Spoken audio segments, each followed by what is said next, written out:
नमस्कार, स्वागत है आपका एसएन ऑडियो क्लासेस में। तो अपनी श्रृंखला को जारी रखते हुए हम आज सुनेंगे निर्मल वर्मा की कहानी लवर्स। तो चलिए शुरू करते हैं। एल्प्स के सामने कॉरिडोर में अंग्रेजी अमेरिकी पत्रिकाओं की दुकान है। सीढ़ियों के नीचे जो बित्ते भर की जगह खाली रहती है, वहीं पर आमने सामने दो बेंचें बिछी हैं। इन बेंचों पर सेकंड हैंड किताबें, पॉकेट बुक, उपन्यास और क्रिसमस कार्ड पड़े हैं। दिसंबर पुराने साल के चांद का आखिरी दिन है। नीला आकाश, कपकपाती करारी हवा। कत्थई रंग का सूट पहने एक अधेड़ किंतु भारी डिलडॉल के व्यक्ति आते हैं। दुकान के सामने खड़े होकर ऊबी निगाहों से इधर उधर देखते हैं। उन्होंने पत्रिकाओं के ढेर के नीचे से एक जर्द पुरानी फटी मैगजीन उठाई है। मैगजीन के कवर पर लेटी एक अर्धनग्न गौर युवती का चित्र है। वह यह चित्र दुकान पर बैठे लड़के को दिखाते हैं और आंख मारकर हंसते हैं। लड़के को उस नंगी स्त्री में कोई दिलचस्पी नहीं है, किंतु ग्राहक तो ग्राहक है और उसे खुश करने के लिए वह भी मुस्कुराता है। कत्थई सूट वाले सज्जन मेरी ओर देखते हैं, सोचते हैं शायद मैं भी हंसूंगा, किंतु इस दौरान में लड़का सीटी बजाने लगता है। धीरे धीरे लगता है सीटी की आवाज़ उसके होठों से नहीं, उसकी छाती के भीतर से आ रही है। मैं दूसरी ओर देखने लगता हूँ। मैं पिछली रात नहीं सोया और सुबह भी नहीं सोया, जबकि अक्सर मुझे नींद आ जाती है। मुझे यहाँ आना था और मैं रात भर यही सोचता रहा कि मैं यहाँ आऊँगा, कॉरिडोर में खड़ा रहूँगा। मैं उस सड़क की ओर देख रहा हूँ जहाँ से उसे आना है, जहाँ से वह हमेशा आती है। उस सड़क के दोनों ओर लैंप पोस्ट है और लाल फेस्टून लगे हैं। बांसों पर झंडे लगाए गए हैं। आए दिन विदेशी नेता इस सड़क से गुजरते हैं। जब हवा चलती है, फेस्टून गुब्बारे की तरह फूल जाते हैं। आकाश झंडों के बीच सिमट आता है, नीले नीले लिफाफे सा। मुझे बहुत सी चीज़ें अच्छी लगती है। जब रात को मुझे नींद नहीं आती तो मैं अक्सर एक एक करके इन चीज़ों को गिनता हूँ जो मुझे अच्छी लगती हैं, जैसे हवा में रंग बिरंगे झंडों का फरफराना, जैसे चुपचाप प्रतीक्षा करना। अब ये दोनों बातें हैं। मैं प्रतीक्षा कर रहा हूँ। उसे देर नहीं हुई है। मैं खुद जानबूझकर समय से पहले आ गया हूँ। उसे ठीक समय पर आना अच्छा लगता है, ना कुछ पहले ना कुछ बाद में। इसलिए मैं अक्सर समय से पहले आ जाता हूँ। मुझे प्रतीक्षा करना, देर तक प्रतीक्षा करते रहना अच्छा लगता है। धीरे धीरे समय पास सरक रहा है। एक ही जगह पर खड़े रहना, एक ही दिशा में ताकते रहना, यह शायद ठीक नहीं है। लोगों का कौतूहल जाग उठता है। मैं कॉरिडोर में टहलता हुआ एक बार फिर किताबों की दुकान के सामने खड़ा हो जाता हूँ। कत्थई रंग के सूट वाले सज्जन जा चुके हैं। इस बार दुकान पर कोई ग्राहक नहीं है। लड़का एक बार फिर मेरी ओर ध्यान से देखता है और फिर मैली झाड़न से पत्रिकाओं पर जमी धूल पोंछने लगता है। कवर पर धूल का टिकड़ा आ सिमटा है। बीच में लेटी युवती की नंगी जांघों पर धूल के कण उड़ते हैं। लगता है वह सो रही है। फुटपाथ पर पत्तों का शोर है। यह शोर मैंने पिछली रात को भी सुना था। पिछली रात हमारे शहर में तेज हवा चली थी। आज सुबह जब घर में सीढ़ियों से नीचे उतर रहा था तो मैंने इन पत्तों को देखा था। कल रात ये पत्ते फुटपाथ से उड़कर सीढ़ियों पर आ ठहरे होंगे। मुझे यह सोचना अच्छा लगता है कि हम दोनों एक ही शहर में रहते हैं। एक ही शहर के पत्ते अलग अलग घरों की सीढ़ियों पर बिखर जाते हैं और जब हवा चलती है तो उनका शोर उसके और मेरे घर के दरवाज़ों को एक संग खटखटाता है। यह दिल्ली है और दिसंबर के दिन है और साल के आखिरी पत्ते कॉरिडोर में उड़ रहे हैं। मैं कनॉट प्लेस के कॉरिडोर में खड़ा हूँ और प्रतीक्षा कर रहा हूँ। वह आती ही होगी। मैं जानता था वह दिन आएगा जब मैं एल्प्स के सामने खड़ा होकर प्रतीक्षा करूँगा। कल शाम उसका टेलीफोन आया था। कहा था कि वह आज सुबह एल्प्स के सामने मिलेगी। उसने कुछ और नहीं कहा था। उस पत्र का कोई जिक्र नहीं किया था जिसके लिए वह आज यहाँ आ रही थी। मैं जानता था कि मेरे पत्र का उत्तर वह नहीं भेजेगी। वह लिख नहीं सकती। मैं लिख नहीं सकती, एक दिन उसने ही कहा था। उस दिन हम दोनों हुमायूं के मकबरे पर गए थे। वह वहाँ नंगे पांव घास पर चली थी। मुझे नंगे पांव घास पर चलना अच्छा लगता है, उसने कहा था। मैंने उसकी चप्पल हाथ में पकड़ रखी थी। उसने मना किया था। इट इज़ नॉट डन, अंग्रेजी में कहा था। यह उसका प्रिय वाक्य है। जब कभी मैं उसे धीरे से अपने पास खींचने लगता था तो वह अपने को बहुत हल्के से अलग कर देती थी और कहती थी, इट इज़ नॉट डन। मैंने उसकी चप्पलों को अपने रुमाल से बांध लिया था। रुमाल का एक सिरा उसने पकड़ा था, दूसरा मैंने। हम उस रुमाल को हिला रहे थे और चप्पलें बीच में हवा में ऊपर नीचे झूलती थी। मकबरे के पीछे पुराना टूटा फूटा टेरेस था। उसके आगे रेल की लाइन थी। बहुत दूर जमुना थी जो बहुत पास दिखती थी। उसके नंगे साबले पैरों पर घास के भूरे तिनके और बजरी के दाने चिपक गए थे। मेरी ऐनक पर धूल जमा हो गई थी, लेकिन मैं रुमाल से उसको नहीं पोंछ सकता था क्योंकि रुमाल में चप्पलें बंधी थी और उसके पांव अभी तक नंगे थे। तब मैंने उसकी उन्नावी साड़ी के पल्ले से अपनी ऐनक के शीशे साफ किए थे। वह नीचे झुक आई थी और उसने धीरे से पूछा था, तुम यहाँ पहले कभी आए थे? हाँ, अपने दोस्त के संग। क्या किया था? उसने मेरी ओर झपकती आंखों से देखा। दिन भर फ्लैश खेली थी, मैंने कहा। और क्या किया था? उसके स्वर में आग्रह था। शाम को बियर पी थी। वे गर्मी के दिन थे। तुम पीते हो? हाँ, मैंने कहा, पीता तो हूँ। किसी ने देखा नहीं? नहीं, अंधेरा होने पर पी थी और जाने से पहले बोतलें नीचे फेंक दी थी। नीचे कहाँ? टेरेस के नीचे। टेरेस के नीचे रेलवे लाइन है, जमुना है जो बहुत दूर है और बीच में पुराने किले के खंडर हैं। बहुत शुरू का मौन है और सर्दियों की धूप है जो किले के भग्न झरोखों पर ठगी सी ठिठक रह गई है। वह शुरू दिसंबर की शाम थी और हम हुमायूं के मकबरे के पीछे छोटे टेरेस पर बैठे थे। बाईं ओर पुराने किले के टूटे पत्थर थे, धूप में सोते से। सामने उबड़ खाबड़ मैदान था जिसे बाढ़ के दिनों में जमुना भिगो गई थी और जहाँ चूने सी सफेदी बिछल आई थी। जब वापस आने लगे तो वह सीढ़ियों पर उतरती हुई सहसा ठिठक गई। तुमने देखा? उसकी आंखें कहीं पर टिकी थी। उधर हवा में उसकी निगाहों पर मेरी आंखें सिमट आई थी। उसने हाथ से दूर एक पक्षी की ओर संकेत किया। वह मकबरे की एक मीनार पर बैठा था। वह चुपचाप निरीह आंखों से हमें देख रहा था। यह नीलकंठ है, तुमने कभी देखा है? उसने बहुत धीरे से कहा। नीलकंठ को देखना बड़ा शुभ माना जाता है। क्या हम दोनों के लिए भी? मैं हंसने लगा। मेरी हंसी से शायद वह डर गया और अपने पंख फैलाकर गुंबद के परे उड़ गया। क्या हम दोनों के लिए भी? यह मैंने कहा नहीं, सिर्फ सोचा था। कुछ शब्द थे जो मैंने आज तक नहीं कहे। पुराने सिक्कों की तरह वे जेब में पड़े रहते हैं। न उन्हें फेंक सकता हूँ, न भुला पाता हूँ। जब वह आई तो मैं उसके बारे में सोच नहीं रहा था।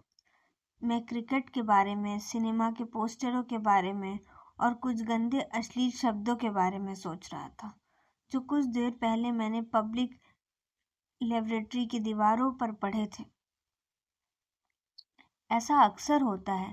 प्रतीक्षा करते हुए मैं उस व्यक्ति को बिल्कुल भूल जाता हूँ जिसकी मैं प्रतीक्षा कर रहा हूँ। सामने जो पेड़ की कतार है वह सिंधिया हाउस की क्रॉसिंग तक जाती है और वहाँ ट्रैफिक लाइट लाल से गुलाबी होती है और गुलाबी से हरी। जब वह आई तो मुझे कुछ भी नहीं पता चला था। मैं ट्रैफिक लाइट को देख रहा था और वह मेरे पास चली आई थी, बिल्कुल पास, बिल्कुल सामने।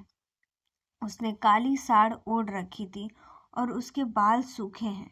उसके होठ पर हल्की, बहुत हल्की लिपस्टिक है, जैसे वह अक्सर लगाती है। तुम क्या बहुत देर से खड़े हो? उसने पूछा।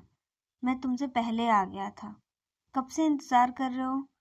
पिछले 1 हफ्ते से, मैंने कहा। वह हंस पड़ी। मेरा मतलब ये नहीं था। तुम यहाँ कब आए थे? मैं नहीं चाहता था कि वह जाने कि मैं रात भर जागता रहा हूँ। मैं सिर्फ ये जानना चाहता हूँ कि उसने क्या निर्णय किया है। शायद मैं कभी नहीं जानना चाहता। मैं सिर्फ उसे चाहता हूँ और यह मैं जानता हूँ। हम दोनों एल्प्स की तरफ बढ़ जाते हैं। दरवाजे पर खड़ा लड़का हमें सलाम करता है। वह दरवाज़ा खोलकर भीतर चली जाती है। मैं क्षण भर के लिए बाहर ठिठक जाता हूँ। लड़का मुझे देखकर मुस्कुराता है। वह हम दोनों को पहचानने लगा है। उसे हम दोनों को कितनी बार यहाँ एक संग आते देखा है। एल्प्स के भीतर अंधेरा है। यह शायद अंधेरा नहीं है। हम बाहर से आए हैं, इसलिए सब कुछ धुंधला सा लगता है। बाहर दिसंबर की मुलायम धूप है। जब कभी दरवाज़ा खुलता है, धूप का एक सांवला सा धब्बा खरगोश की तरह भागता हुआ घुस आता है, और जब तक दरवाज़ा दोबारा बंद नहीं होता, वह पियानो के नीचे दुबका सा बैठा रहता है। आज अखबार में देखा? उसने पूछा। ना, मैंने सिर हिला दिया। शिमले की बर्फ गिरी है। तभी कल रात इतनी सर्दी थी, उसने कहा। मैं सारी खिड़कियां बंद करके सोई थी। कल रात मैं जागता रहा था। मैंने सोचा और बाहर सूखे पत्तों का शोर होता रहा था। दिसंबर के दिन में बहुत से पत्ते गिरते हैं, रात भर गिरते हैं। तुमने बर्फ देखी है निंदी? उसने पूछा। हाँ, क्यों? सच? आश्चर्य से उसकी आंखें फैल गईं। तब मैं बहुत छोटा था। अब तो कुछ भी याद नहीं रहा, मैंने कहा। तुम अब भी छोटे लगते हो, उसने हंसकर कहा। जब तुम फुल स्लीव का स्वेटर पहनते हो। उसने अपना छोटा सा पर्स पास की खाली कुर्सी पर रख दिया और अपने दोनों हाथ साल से बाहर निकाल लिए। वह मेरे स्वेटर को देख रही है, मैं उसके हाथों को। उसके दोनों हाथ मेज पर टिके हैं। लगता है जैसे वे उससे अलग हों। वे बहुत नर्वस है, आधे खुले हुए, आधे भींचे हुए। लगता है वे किसी अदृश्य चीज को पकड़े हुए हैं। हम कोने में बैठे हैं, जहां स्वेटर ने हमें नहीं देखा है। अ, बहुत सुबह सुबह इतनी जल्दी बहुत कम लोग यहाँ आते हैं। हमारे आसपास की मेज कुर्सियाँ खाली पड़ी हैं। डांसिंग फ्लोर के दोनों ओर लाल शेड से डक लैंप जले हैं। दिन के समय इनसे अधिक रोशनी नहीं आती। जो रोशनी आती है वह सिर्फ इतनी ही कि आसपास का अंधेरा दिख सके। कुछ फासले पर डांसिंग फ्लोर की दाईं ओर जॉर्ज और उसकी फियांस ने मुझे देख लिया है और मुस्कुराते हुए हवा में हाथ हिलाया है। जॉर्ज एल्प्स का पुराना ड्रमर है। 10:30 बजे ऑर्केस्ट्रा का प्रोग्राम आरंभ होगा। तब तक वह खाली है। वह जानता है मैं आज इतनी सुबह क्यों आया हूँ। वह मुझसे बड़ा है और मेरी सारी बातें, खुली छिपी सब बातें जानता है। उसने मुझे देखा और मुस्कुराते हुए अपनी फियांसे के कानों में कुछ धीरे से फुसफुसाने लगा। वह अपना सिर मोड़कर गहरी उत्सुक आंखों से मुझे और उसे देख रही है। उसकी आंखों में अजीब सा कौतूहल है। यदि जॉर्ज उसकी बाह को खींचकर झिझोड़ न देता तो शायद वह देर तक हम लोगों को ही देखती रहती। मेरे एक हाथ में सिगरेट है, जिसे मैंने अभी तक नहीं जलाया। दूसरा हाथ टांगों के नीचे दबा है। मैं आगे झुककर उसे दबाता हूँ। मुझे लगता है जब तक मेरे बोझ के नीचे बिल्कुल नहीं भीग जाएगा, तब तक ऐसे ही कांपता रहेगा। वेटर आया। मैंने उसे कोना कॉफी के लिए कह दिया। वह चुप बैठी रही, कुर्सी पर रखे अपने पर्स को देखती रही।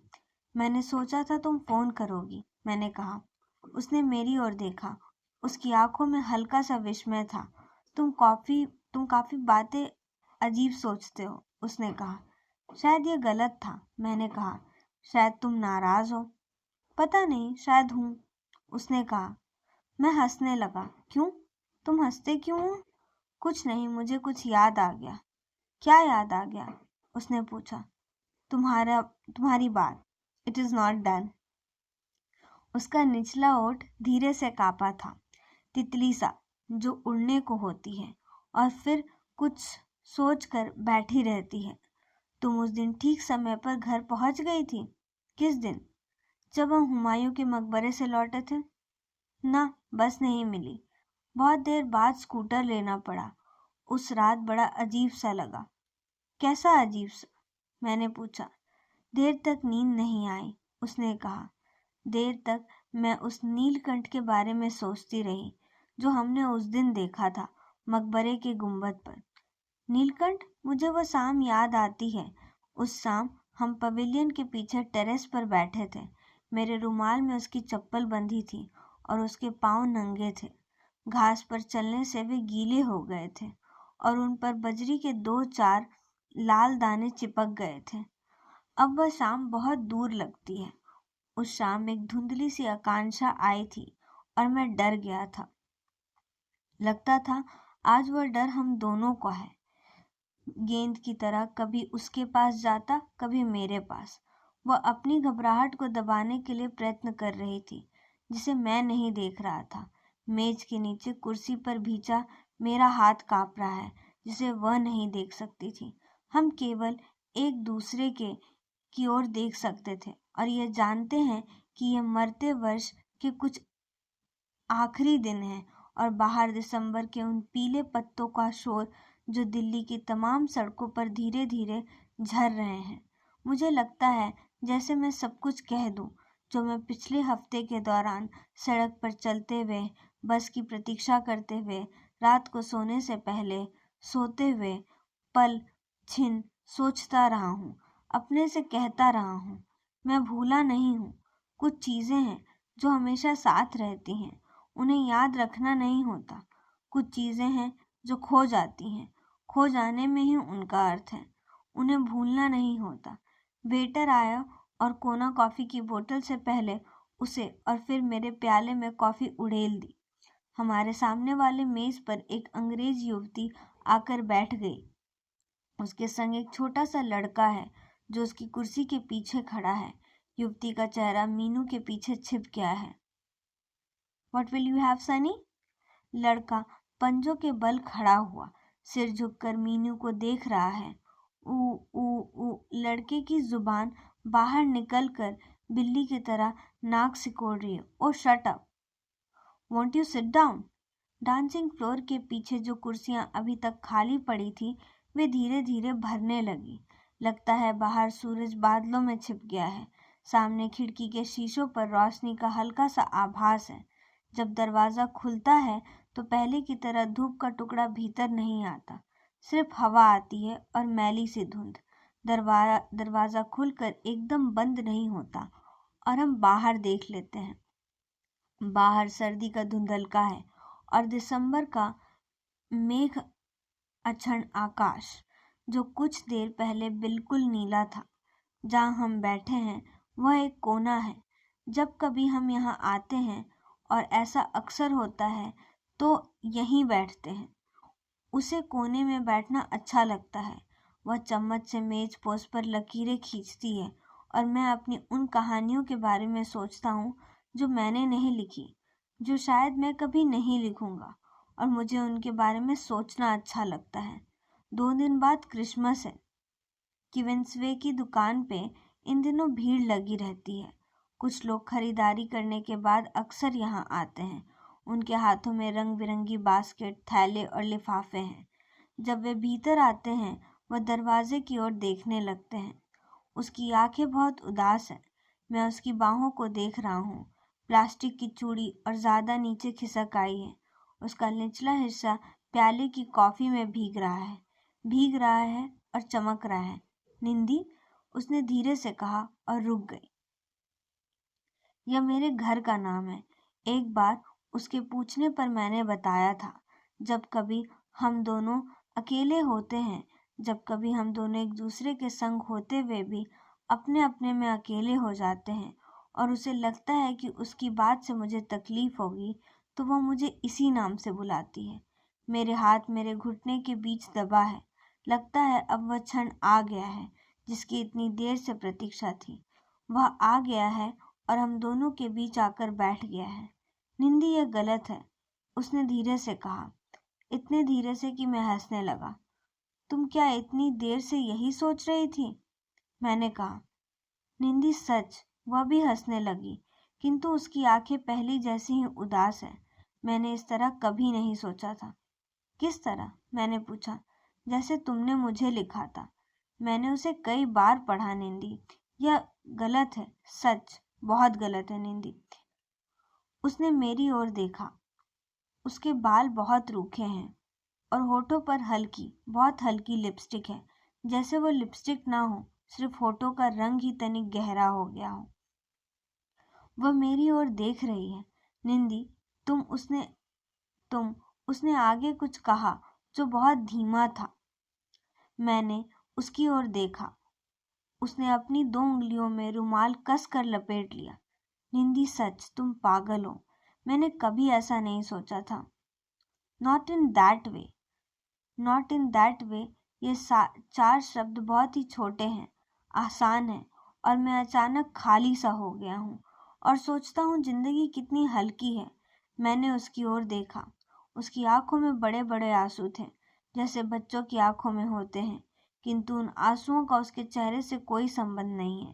वे भूल से निकल आए हैं और कुछ देर में ढुलकने से पहले खुद ब खुद सूख जाएंगे और पता भी नहीं चलेगा। लेकिन शायद कुछ है जो नहीं सूखेगा। मैं कल रात यही सोचता रहा था कि वह ना कह देगी तो क्या होगा। अब उसने कह दिया है और मैं वैसी ही हूँ, कुछ नहीं बदला। जो बच रह गया है वह पहले भी था, वह सिर्फ है जो उम्र के संग बढ़ता जाएगा और खामोश रहेगा, बंद दरवाजे की तरह, उठते पर्दों की तरह और पुराने पत्थरों की तरह, और मैं जीता रहूंगा। उसके चेहरे पर शर्म और सहानुभूति का अजीब सा घुला मिला भाव है। सहानुभूति मेरे लिए, शर्म शायद अपने पर। निंदी, क्या तुम नाराज हो? मैं अपना सिर हिलाता हूँ। हाँ। तुम अब मुझे बुरा समझते होगे? मैं हंस देता हूँ। मैं अब बिल्कुल शांत हूँ। टांगों के नीचे मेरा हाथ नहीं कांप रहा। जब हम यहाँ आए थे तब सब कुछ धुंधला धुंधला सा दिख रहा था। लगा था जैसे सपने में मैं सब कुछ देख रहा हूँ। सपना अब भी लगता है। उसकी साल, उसकी सफ़ेद मुलायम बाहें, लेकिन अब वे ठोस हैं, वास्तविक हैं। मैं चाहूँ तो उन्हें छू सकता हूँ और उन्हें छूते हुए मेरा हाथ नहीं कांपेगा। निंदी, we can be friends, can't we? उसने अंग्रेजी में कहा। जब वह किसी बात से बहुत जल्दी घबरा जाती है तो हमेशा अंग्रेजी में बोलती है और मुझे उसकी यह घबराहट अच्छी लगती है। मैं कुछ भी नहीं कहता क्योंकि कुछ भी कहना कोई मानी नहीं रखता, और यह मुझे मालूम है कि जो कुछ मैं कहूँगा वह नहीं होगा। जो कहना चाहता हूँ वह शब्दों से अलग है। इसलिए 15-20 वर्ष बाद जब मैं दिसंबर की इसी सुबह को याद करूँगा तो शब्दों के सहारे नहीं, याद करने पर बहुत सी बेकार निरर्थक चीज़ें याद आएंगी। जैसे वह क्रिसमस के 2 दिन पहले की सुबह थी। हम एल्प्स में बैठे थे और बाहर दिसंबर के पीले पत्ते हवा में झर रहे थे। क्योंकि यह कहानी नहीं है, ये कुछ ऐसी बातें हैं जिनकी कहानी कभी नहीं बनती। यही कारण है कि मैं बार बार मन ही मन दोहरा रहा हूँ। यह वर्ष के अंतिम दिन है। बाहर दुकानों पर क्रिसमस और न्यू ईयर कार्ड बिक रहे हैं। यह दिल्ली है, हमारा शहर। बरसों से हम दोनों अलग अलग घरों में रह रहे हैं, किंतु आज की सुबह हम दोनों अपने अपने रास्तों से हटकर इस छोटे से कैफे में आ बैठे हैं, कुछ देर के लिए। कुछ देर बाद वह अपने घर जाएगी और मैं जॉर्ज के कमरे में चला जाऊंगा। सारी शाम पीता रहूंगा। सच निंदी, कांट वी बी फ्रेंड्स? उसके स्वर में भीगा सा आग्रह है। मैं मुस्कुराता हुआ, मुझे एक लंबी सी जम्हाई आती है। मैं उसे दबाता नहीं। अब मैं बिना शर्म महसूस किए उससे कह सकता हूँ कि कल सारी रात मैं जागता रहा था। क्या सोच रहे थे? उसने पूछा। बर्फ के बारे में, मैंने कहा। तुमने कहा था कि शिमले की कल बर्फ गिरी थी। हाँ, मैंने अखबार में पढ़ा था। मैं देर तक तुम्हारे बारे में सोचती रही थी। रात भर बर्फ गिरती रही थी और मुझे पता भी नहीं चला, इसलिए कल रात इतनी सर्दी थी। मैं अपने कमरे की सारी खिड़कियां बंद करके सोई थी। उसने कहा, जब कभी शिमले में बर्फ गिरती है तो दिल्ली में हमेशा सर्दी बढ़ जाती है। कुछ देर पहले मैं एल्प्स में आगे खड़ा था। मैं पहले आ गया था और ट्रैफिक लाइट को देख रहा था। मैंने 10 तक गिनती गिनी थी।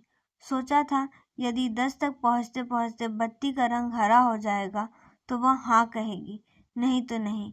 किंतु अब मैं शांत हूँ। और निंदी, उसने कहा, तुम यदि पत्र में ना लिखा होता तो अच्छा रहता। अब हम वैसे नहीं रह सकेंगे जैसे पहले थे। और मैं जागता रहा था। मैंने सोचा, तुमने नहीं सुना कल रात देर तक दिल्ली की सूनी सड़कों पर पत्ते भागते रहे थे? मैंने कहा। मैं खिड़कियां बंद करके सो गई थी, उसने कहा। और मुझे सपने में हुमायूं का मकबरा दिखाई दिया था। तुम जोर से हंसे थे और बेचारा नीलकंठ डर से उड़ गया था। हम दोनों चुप बैठे रहे। कुछ देर बाद उसकी पलकें ऊपर उठी। क्या सोच रहे हो? उसने पूछा। मैं चुपचाप उसकी ओर देखता रहा। बर्फ के बारे में, मैंने धीरे से कहा। हम उठ खड़े होते हैं, ऑर्केस्ट्रा शुरू होने वाला है और हम उसके शुरू होने से पहले ही बाहर चले जाना चाहते हैं। दरवाजे के पास आकर मैं ठहर जाता हूँ और आखिरी बार पीछे मुड़कर देखता हूँ। मेज पोस्ट पर वे लकीरें अब भी अंकित है, वो जो अनजाने में उसने चम्मच से खींच दी हैं। उन लकीरों के दोनों ओर 2 प्याले हैं जिनसे हमने अभी कॉफ़ी पी थी। वे दोनों बिल्कुल पास पास पड़े हैं और कुछ देर तक वैसे ही पड़े रहेंगे जब तक बैरा उन्हें उठाकर नहीं ले जाएगा। वे 2 कुर्सियां भी हैं जिन पर हम इतनी देर से बैठे रहे हैं और जो अब खाली हैं। कुछ देर तक वे वैसी ही खाली प्रतीक्षारत पड़ी रहेंगी। जॉर्ज की फियांसी ने मुझे देखा। वह मुझे देखती हुई शरारत भरी दृष्टि से मुस्कुरा रही थी। वह समझती है हम दोनों लवर हैं। जॉर्ज ने शायद उसे बताया होगा। जॉर्ज स्टेज पर ड्रम के आगे बैठा है। कुछ ही देर में ऑर्केस्ट्रा शुरू हो जाएगा। जॉर्ज ने भी मुझे देख लिया है। वह धीरे से ड्रम स्टिक हवा में घुमाता है। गुड लक, उसने कहा और धीरे से आग दबा दी। मैं बाहर चला गया। बाहर बादल छट गए हैं। कॉरिडोर में धूप सिमट आई है। एल्प्स के बाहर अंग्रेजी पत्रिकाओं की दुकान में कुछ लोग जमा हो गए हैं। सामने क्वींसवे की दुकानों के आगे भीड़ लगी है। क्रिसमस रिडक्शन सेल की तख्तियों पर टंगे रंग बिरंगे रिबन हवा में चलने से फरफराने लगते हैं। उनके पीछे दिसंबर का नीला आकाश फैला है। एक लंबी सी जमुआई आती है और आंखों में पानी भर जाता है। क्या बात है? उसने पूछा। कुछ नहीं, मैंने कहा। मुझे कुछ क्रिसमस कार्ड खरीदने हैं। मेरे संग आओगे? उसने कहा। चलो, मैंने कहा। मैं बिल्कुल खाली हूँ। हम दोनों क्वींसवे की ओर चलने लगते हैं। जरा ठहरो, मैं अभी आता हूँ। मैं पीछे मुड़ गया और तेजी से कदम बढ़ाता हुआ अमेरिकी पत्रिकाओं की दुकान के सामने आ खड़ा हुआ। पुरानी पत्रिकाओं का ढेर में से मेरे सामने बेंच पर रखा था। मैंने उलट फेर कर नीचे से एक मैगजीन उठा लेता हूँ। वही कवर है जो मुझे कुछ देर पहले दिखा था। वही बीच का दृश्य है जिस पर अर्धनग्न युवती धूप में लेटी है। क्या दाम है? मैंने पूछा। लड़के ने मुझे देखा, दाम बताया और मुस्कुराते हुए सीटी बजाने लगा। तो ये थी निर्मल वर्मा द्वारा लिखी कहानी लवर्स। आशा है आप सबको पसंद आया होगा। हम जल्द ही मिलेंगे दूसरी कहानी के साथ। धन्यवाद।